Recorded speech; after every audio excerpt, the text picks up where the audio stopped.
Maxbat has a long history. Basically, it was started 10, 12 years ago by me starting Minnesota Central Baseball, which is basically summertime wood bat tournaments.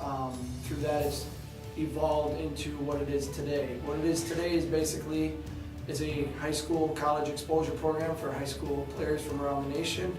We run showcases throughout the summer. Out of those showcases, we select players by position, just like a college recruiter would do.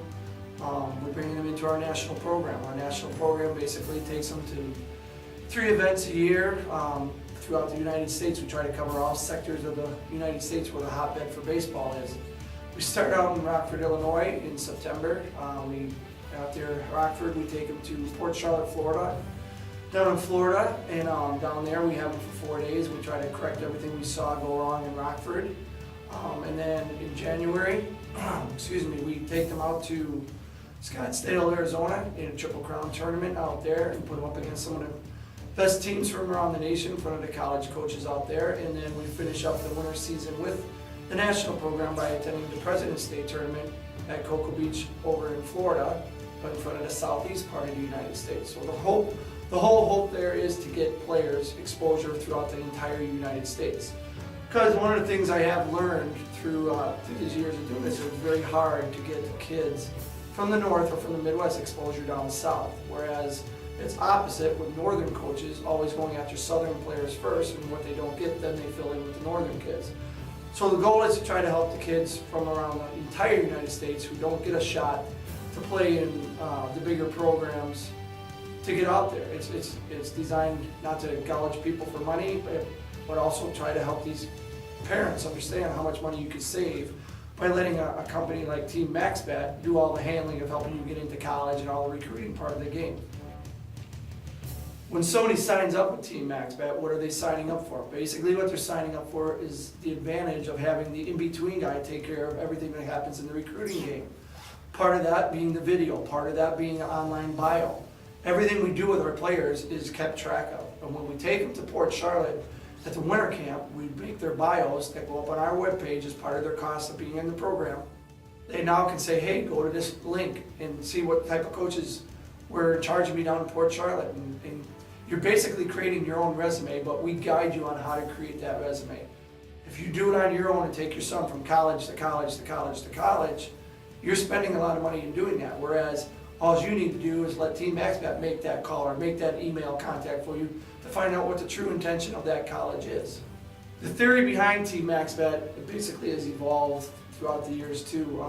Had a life experience in 2001 coaching my oldest son's team to the state title in the state of Minnesota, and then taking him down to regional baseball down in Rockford, Illinois. And it was probably my most disappointing season I ever had as far as team structure, players and parents connection. There was just a lot of negativity that happened, even though the positive point was we won. So I've evolved from thinking that the goal of making a successful player is to make the team win, whereas Team Maxbat is designed around, okay, find the player, make the player successful, and the team will win by itself. The hardest part about the theory behind Team Maxbat is getting other people to understand that the goal in playing travel baseball or going out around the United States is not for your team to be successful and come back and brag about how many games you win.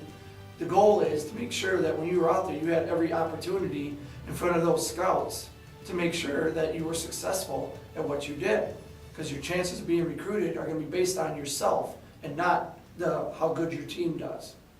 The first day we had the kids do a little circuit, which basically coordinated both the working out of legs, shoulders, and also abs at the same time. They did exercises ranging from crunches, medicine ball, abs, all the way up to mountain climbers and stuff like that. It's basically to get their heart rate going, and also to work out the muscles at the same time, just to loosen them up. The next day we worked on speed training, where we had them do little drills with quick feet, and also where they chase their partner and everything, just to teach them about the little quick muscles that you use while running, while stealing bases and everything.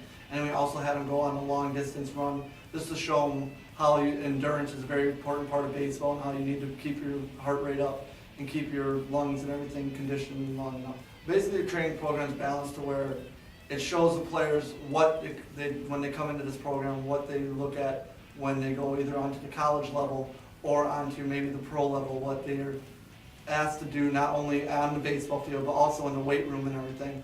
We show them different exercises that work these muscles.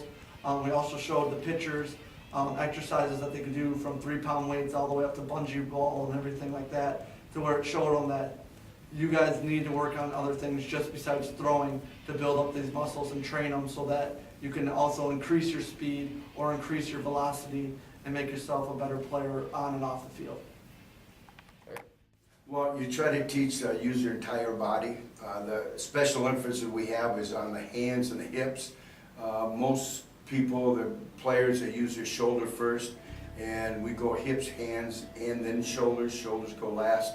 We want to hit through the ball and not to the ball. So we talk a lot about extension. A lot of the drills we use is going to be to specialize in what area. So we have a drop the ball drill where we'll put the player on his back knee, and now only thing he has to hit the ball with is his hands and his bat. So it makes him emphasize the hands. We have different hip drills that we work on pivoting the back foot. A lot of our drills are pre-pivoted so that they realize that when they get done hitting, their back foot has to be pointed to the pitcher and their front foot is 45 degrees. If they have perfect balance after their swing, then the swing is going to be pretty good. It's people that overswing and try to do too much are the ones that have problems swinging. And usually the big culprit is they try to pull the ball and now their shoulder flies. So the big thing is if we get hips and hands working together, then we're going to have a pretty good hitter. All right, things I like to teach in the outfield is basic drop steps when going after the fly ball and proper footwork when we're fielding a ground ball. As far as a drop step, I teach you open up, whether it's our left side or right side, open up wide.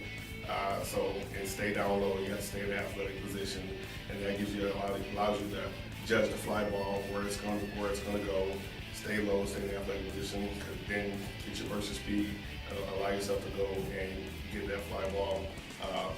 Principle as far as fielding the ground ball, coming in, charging the ball, about to throw somebody out.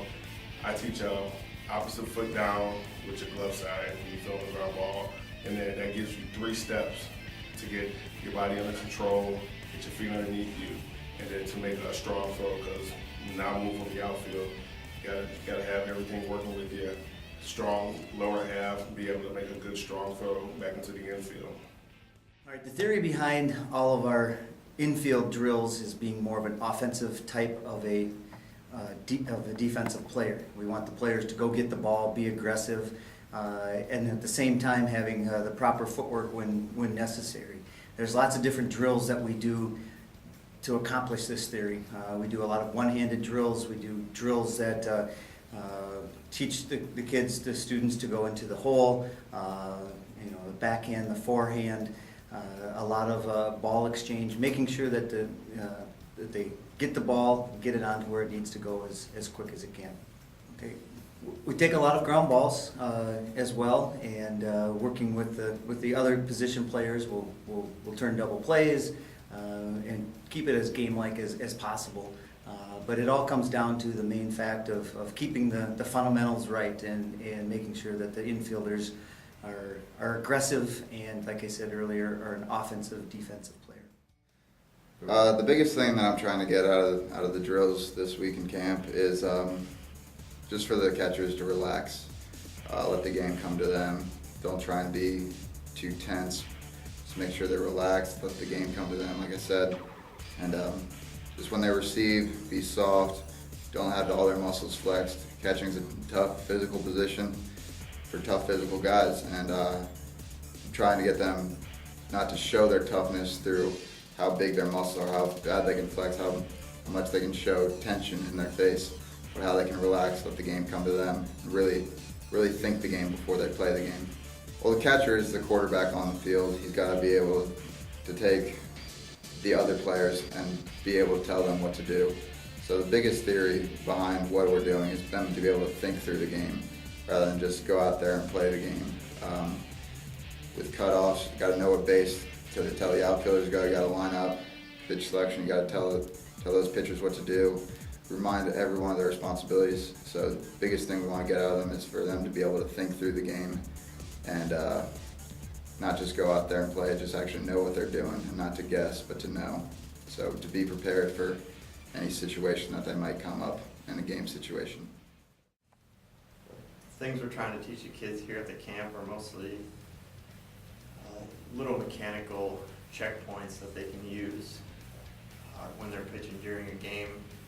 If they run into trouble, things such as finding their balance point with their leg lift,